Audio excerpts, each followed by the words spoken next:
Les podcasts du Figaro. L'invasion de mai-juin 40 est l'un des pires traumatismes de notre histoire. En 42 jours, l'armée française et tout un pays se sont effondrés. Or, presque aussitôt après, un homme, Marc Bloch, a écrit un grand livre sur cette tragédie. Son titre, L'étrange défaite.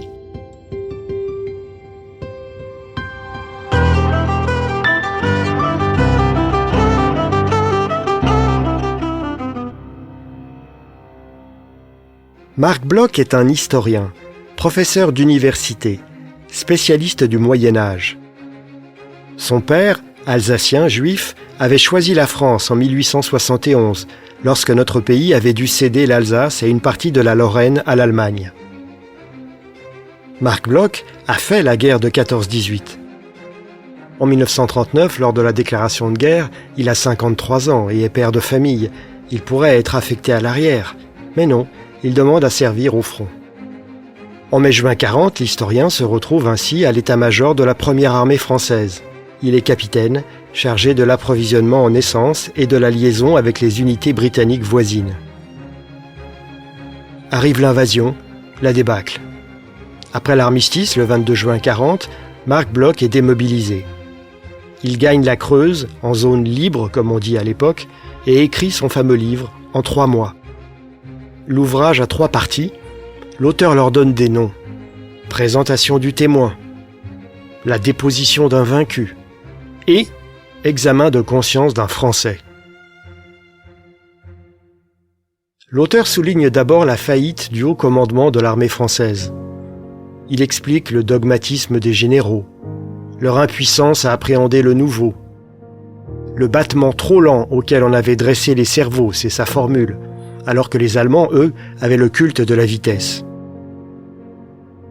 L'historien analyse aussi la bureaucratisation de l'armée, l'obsession de ne pas faire de vagues chez beaucoup d'officiers, le refus d'exercer l'autorité, de peur d'un retour de bâton.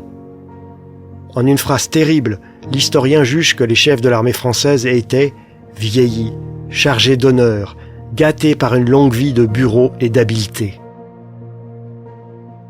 En somme, écrit Marc Bloch, on s'était accoutumé, pendant de longues années de bureaucratie, à beaucoup d'insuffisances, qui prenaient rarement un caractère tragique.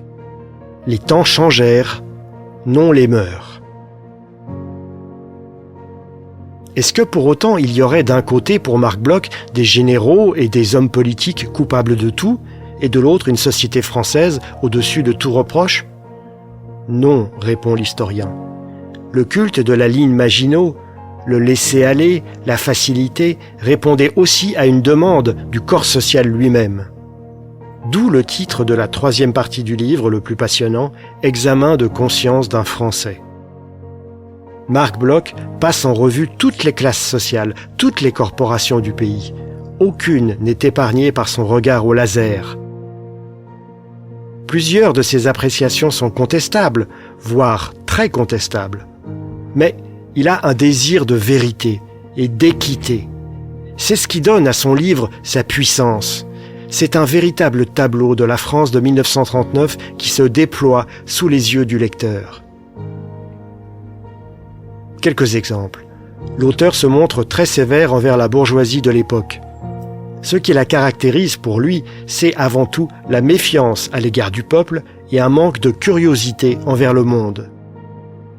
Mais, pour autant, l'historien n'idéalise pas du tout la classe ouvrière, ni les fonctionnaires ou les salariés des grandes entreprises publiques. À propos de l'Exode, il raconte ce qu'il a vu en juin 40. De malheureuses femmes qui, d'étape en étape, cherchaient à regagner leur foyer, erraient par les rues en traînant à bout de bras d'inhumains fardeaux. Pourquoi, se demande le lecteur ? Marc Bloch l'explique. De peur d'infliger aux employés quelques heures d'un travail supplémentaire ou plus que de coutume intensif, les gares avaient jugé bon de fermer leurs consignes. Et à propos de la chute du Front populaire, en 1937 et 1938, l'historien écrit « La tentative succomba avant tout devant les folies de ses partisans, ou qui affectaient de l'être. » Marc Bloch est entré dans la résistance et a été fusillé par les Allemands en juin 1944. Il laisse son œuvre d'historien, mais aussi ce grand livre.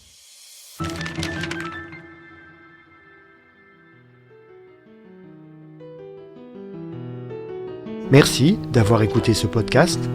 Je suis Guillaume Perrault, rédacteur en chef au Figaro. Vous pouvez retrouver ce podcast sur lefigaro.fr et sur toutes les plateformes d'écoute. À bientôt.